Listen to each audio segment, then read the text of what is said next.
Continuando no assunto sistemas do primeiro grau, agora nós vamos ver que os sistemas, eles têm uma resolução, têm uma forma de resolver e de representar através de gráfico.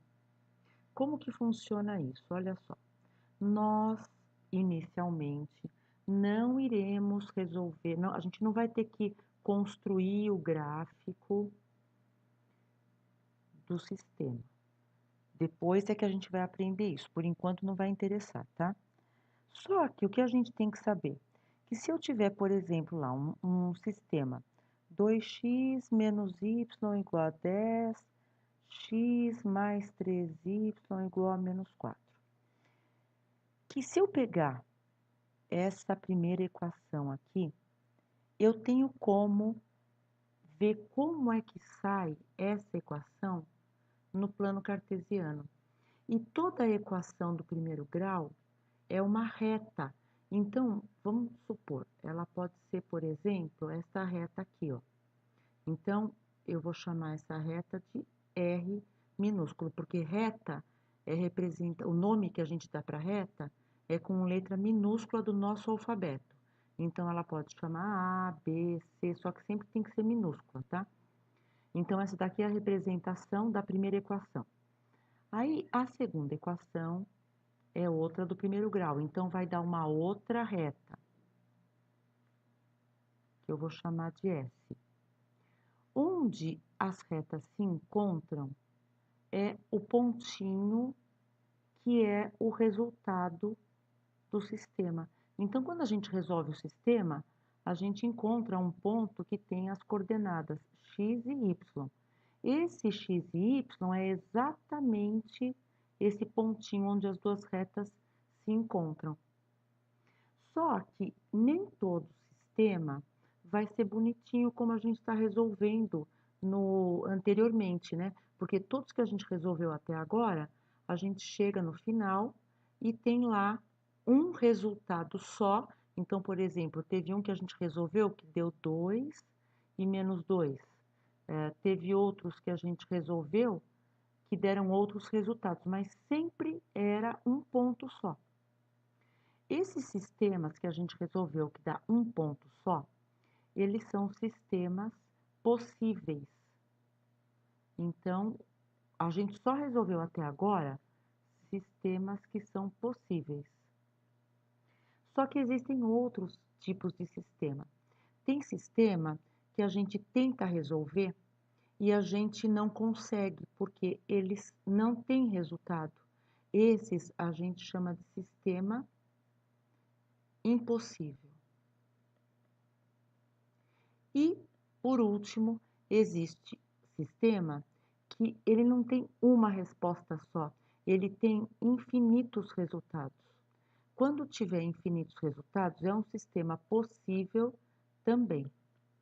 Aí, para poder diferenciar os dois possíveis, né, que tem o possível que tem um resultado só e o possível que tem infinitos resultados, a gente vai distinguir através do complemento, que é sistema possível e determinado. E quando tiver infinitos resultados, sistema possível e indeterminado. Então, eu vou entrar em detalhe agora como é que o gráfico de cada um vai sair. E aí, a gente, através do gráfico, vai conseguir saber se por um acaso tem apenas uma resposta, se tem mais respostas para o sistema. Então, olha só.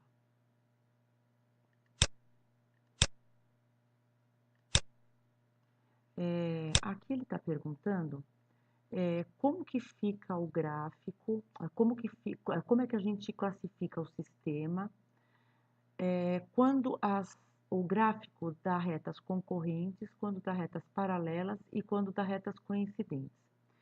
O que é que vem a ser cada uma delas, né? Então, vamos lá. Primeiro, no item A. O que são retas concorrentes? Retas concorrentes são retas que se cruzam em um único ponto. Então, é aquele tipo de exemplo que eu tinha acabado de passar. Você faz uma reta, aí você faz a outra reta e elas se cruzam em um pontinho só. Esse ponto é o resultado do sistema.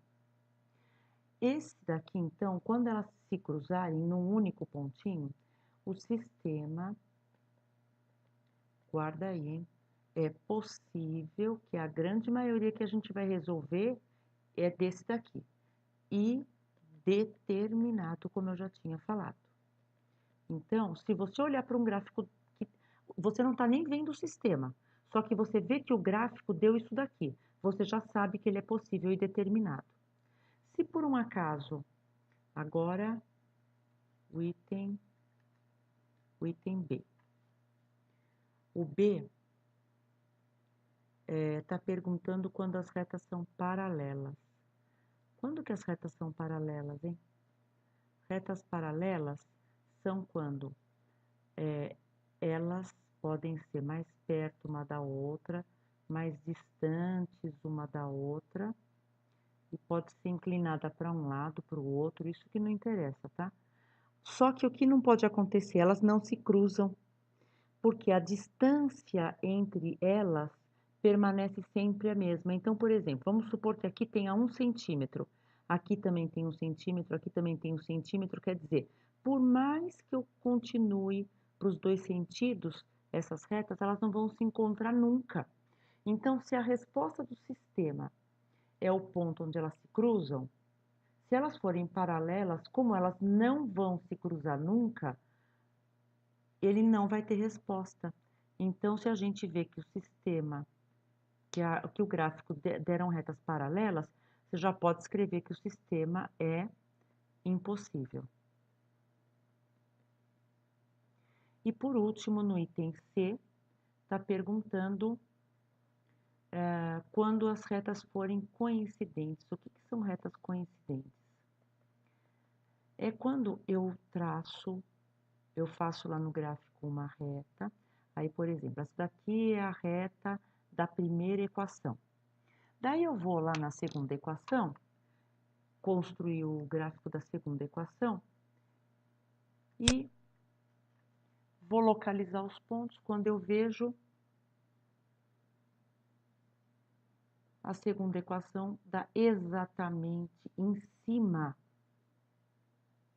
da primeira reta. Então, se eu chamei a primeira reta, por exemplo, de R e a segunda de S, eu escrevo assim, ó, R, 3 tracinhos, S. O que significa mesmo esses 3 tracinhos? A gente já teve que usar isso. Chama exatamente o nome que está escrito ali, coincidentes. Então, R é coincidente com S. Uma cai em cima da outra. Então, elas se cruzam em quantos pontos? Em todos os pontos, né, gente? E quantos pontos tem a reta? Tem infinitos. Então, essa daqui é aquela que eu falei que tem infinitos resultados. Como é que chama o sistema que tem infinitos resultados?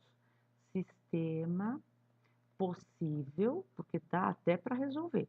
O que não dá é para saber exatamente qual é a resposta, porque tem infinitas respostas. Então, é sistema possível e indeterminado.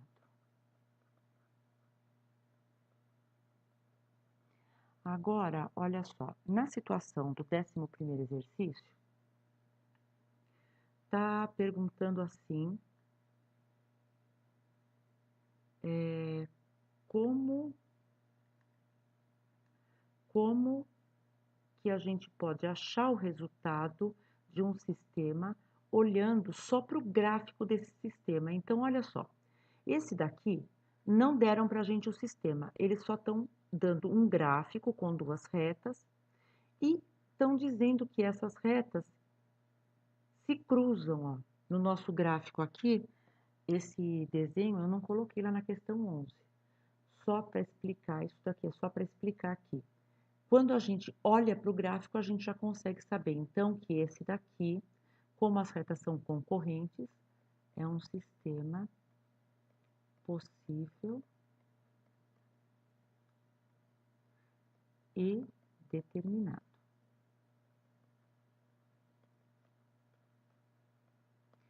E, além de classificar, eu consigo dizer o resultado desse sistema. Eu nem tenho o sistema aqui, mas dá para eu saber que este pontinho é o resultado. Então, o que eu tenho que fazer? Tenho que saber quais são as coordenadas dele, a abscissa e a ordenada. O 0,0 desse gráfico é aqui, ó, aqui é onde cruza o x e o y. Então, esse daqui é o início. Partindo desse início, esse ponto está para a direita ou para a esquerda? Ele está para a direita. Então, o que eu já posso afirmar aqui? Que o x dele é positivo, porque quando vem para a direita é positivo. Quanto que veio para a direita? Se você for contar os tracinhos aqui, você vai ver que são 7. Aqui já está marcado, ó. Então, o x, a abscissa, é 7 porque veio 7 para a direita. E do início, ele veio para cima ou para baixo? Ó, esse pontinho está para cima. Quanto para cima? 3 unidades, ó. Então, ele veio para cima 1, 2, 3. Aqui no y, que são as ordenadas, 3 unidades. Então, eu não tenho o sistema, mas eu sei que o resultado do sistema é exatamente este pontinho.